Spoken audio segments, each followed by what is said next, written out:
In the description under each video there is a link to the LGBT dating Telegram channel.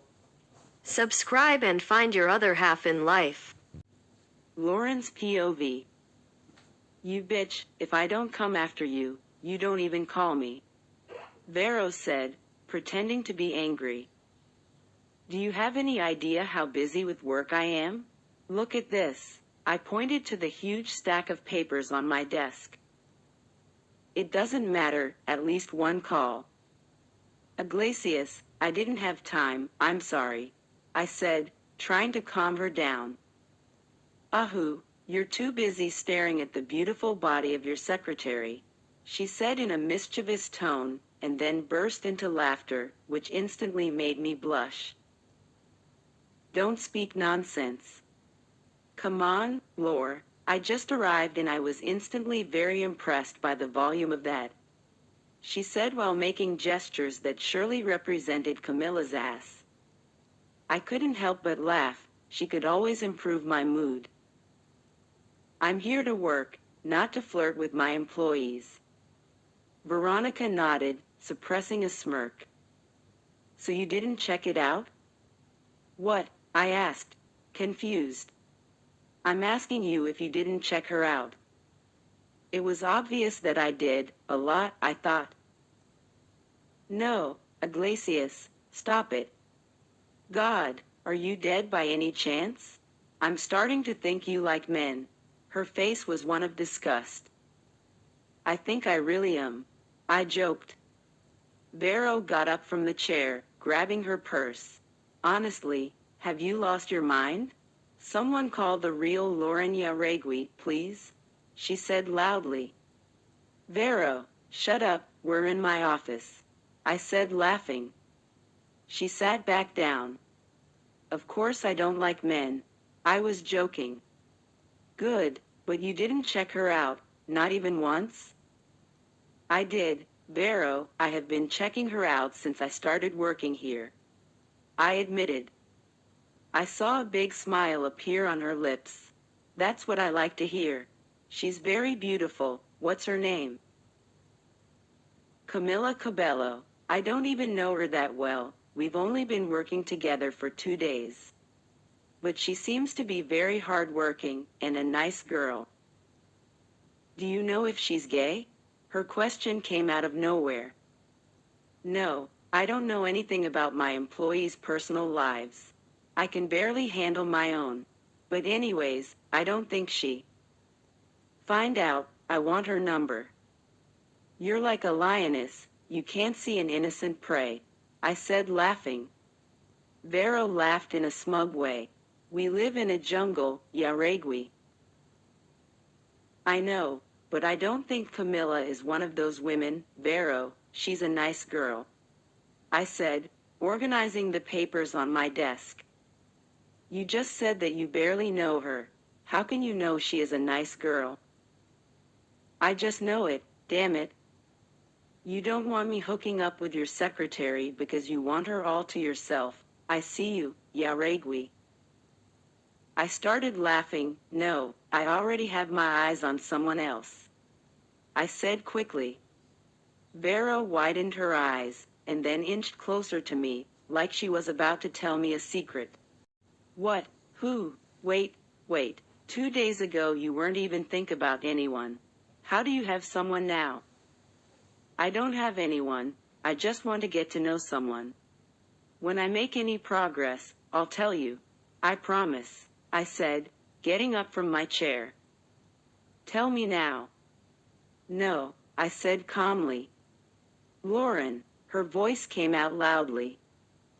I'm not telling anything now, Iglesias, stop being curious, I said, facing her. Now I have an important meeting. Right, I have to go anyways. But I'm warning you, you owe me an explanation, she said as she walked to the door. I will tell you everything, don't worry, I said before she left my office. Veronica was a lioness. She was always hooking up with several women and experimenting new things. Maybe she was like that because she never fell in love with someone, or never assumed to like someone. Vero has always had feelings for Lucy Vives, a childhood friend, who, knowing about her slut ways, didn't believe she could have such feelings for her. It must have been frustrating for Vero, but I didn't blame Lucy. Her conception was at least acceptable. The rest of the day went by quickly, and soon enough Camilla and I finished reviewing the balance sheets. After my conversation with Vero, I started looking at my secretary even more, who, by the way, looked very beautiful. She kept her head down, bending over her notepad, where she wrote down every commitment that I would have on the next day. I didn't think she was the type of easy woman that would fall for Vero's flirtation. Camilla seemed to be someone serious, too well behaved for such situation. I couldn't deny that despite her shy way, she was really attractive and beautiful. I thought about the possibility of her being a lesbian, or at least bi, like Vero had wondered. I stared at her calm expression as she scribbled down on the piece of paper that had my schedule. She was sitting with her long legs crossed, leaving her thighs slightly showing. I couldn't stop staring at her, from her light tan smooth skin to her feet covered by thin black high heels. I looked up at her somewhat alluring cleavage, due to the position she was in. If I wasn't mistaken, she was wearing a black bra. I shook my head, trying to remove such type of thoughts. God, it only took Vero to show up here with crazy ideas for me to lose myself. There you go. Everything's already written down for tomorrow, she said, looking up at me. All right then, tomorrow you'll tell me everything, okay? You're free to go now, Ms. Cabello. Have a good night. Camilla looked at me, and then nodded, getting up from the leather chair in front of me. Okay, ma'am, good night, I heard her say as she walked towards the door. Vero was absolutely right. Camilla had a beautiful volume on the back. I saw the woman disappear through the door. I stayed a few more hours in the office, drinking a bit of whiskey. I was trying to decide if I should go or not to that club. Thanks to Normani's information, I knew that Carla would be rehearsing today, a great opportunity to get closer. Was I really that lonely? Looking for a stripper to satisfy my desires? Even though I knew that Carla wasn't a prostitute, I wanted at least one night with her. I needed to touch the body that set me on fire just by dancing for me. I closed my eyes, thinking about the images of that brunette swaying her hips in such a sensual way on that stage. Where was my head at? She danced like that for everyone. It doesn't have to mean anything, Lauren, it's just flirtation, I whispered to myself. My thoughts remained in an internal conflict, but there was only one possible outcome. I saw myself in that club again. It wasn't very busy, just like yesterday. A slow and sensual music was playing, the sound of a piano accompanied by a raspy male voice. In some corners, men were sitting beside semi-naked women who caressed and teased them. I was praying not to see Carla with any of them.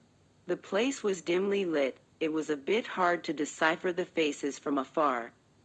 I passed between some women who stared at me like I was a delicious prey. I straightened up my coat, loosening a little the thin scarf around my neck, and then I spotted the same woman who gave me the information that Carria would be here today. Normani. Good evening, Normani. The woman turned to face me, and she smiled, probably remembering that I was here last night. Can I get you something to drink? She asked in a friendly way. A whiskey with no ice, please. Normani grabbed a small glass from the inside of the counter, and then served me a shot of whiskey. Do you remember me? I was here yesterday, I asked before grabbing the glass. She seemed to think, and then nodded. You came to see Carla, right? Exactly. Is she here? Yes, she's back there, on the main stage. "If you want, you can go over there, she's alone," she said, somewhat suggestive. "Thank you," I said, raising my glass to her, who smiled. I walked down the dark corridor of the club, illuminated only by red light. With every step I took, I wondered what I expected from there. Why was I even there? My head screamed for me to stop and leave that club, but my body only obeyed my instincts, my desires, and my urge to see her again. Under a lonely spotlight, I saw her. She was dancing sensually to the sound of a song with a strong and frenetic beat. Carla wasn't all dolled up like the last time I saw her. She was wearing light, high-waisted denim shorts that left her long, defined legs showing, and a blouse with short sleeves and a defined cleavage that left good part of her smooth abdomen showing. Her hair was loose, tousled with slight waviness. She was so fucking sexy. I walked towards one of the closest tables to the stage, and I sat down to watch the show that would only be mine. She didn't notice my presence there, and I thanked God for it. I wanted her to dance freely, with confidence. The frenetic beat of the song and the movements of her body hypnotized me. There was no other explanation for the fact that my eyes couldn't stop staring at her body, at her bold and sexy moves. Carla used and abused the power she had. She used her body as a weapon to put any human being at her feet.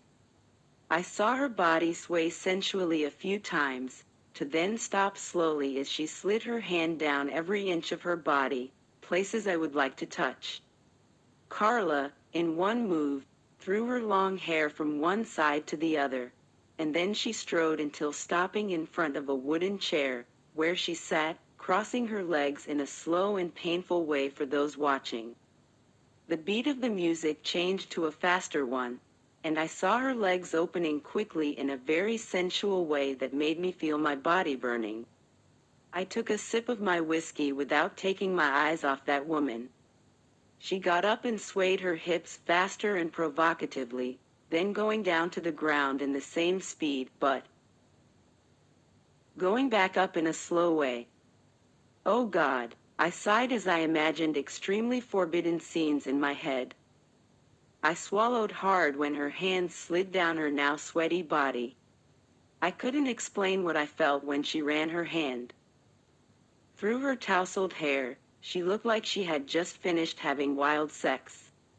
Her posture of imposing woman was driving me crazy. She knelt on the floor and quickly tossed her hair back, and then she stopped and looked ahead through her mask. The brunette was provocative with the movements that her body was capable of doing. I could see every detail of her muscles and sweaty skin. How could this woman cause things in me without even touching me? Her dance lasted a few more pleasant minutes, which I confess left me on fire. When the music finally ended, Carla finished, sitting on the wooden chair with her body bent over. She was probably tired. It was time for her to notice me there. So I clapped my hands in a glorious applause for the woman who made me lose my. Support the channel with a reaction and write a comment under the video. Thank you very much for staying with me on the channel and subscribing.